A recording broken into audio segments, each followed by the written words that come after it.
பிரிக்க முடியும்? கடன் பிரச்சனை பிரிக்க முடியுமா? வேலை இடத்துல உள்ள பிரச்சனை, வேலை இடத்துல மனிதர்கள் தொல்லை, மனிதர்கள் நம்மளை அவமானப்படுத்துறாங்க, நம்மளை மாட்டி விட பாக்குறாங்க, அது நம்மளை இயேசு கிட்ட இருந்து நம்ம அந்த அன்பை, அந்த இயேசுவோட அன்புல இருந்து நம்ம பிரிக்க முடியுமா? பிரியமானவர்களே, அப்படி ஆகாது. நிச்சயமா அது நடக்கவே நடக்காது. இயேசுவோடு கூட நடக்கிறவர்களா இருக்கிறதுனால, அவருடைய அன்பை ருசித்து பார்த்தவர்களா இருக்கிறதுனால நாமும் கூட சவால் விட முடியும்.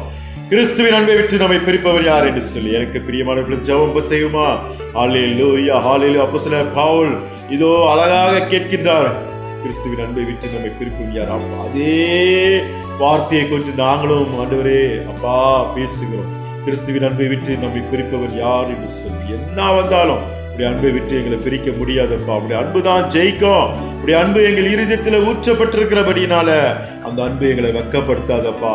போய் ஸ்தோத்திரிக்கிறோம், நன்றி செலுத்துகிறோம். துதி கன மகிமை நாமக்கே செலுத்தி இயேசுவின் நாமத்தில்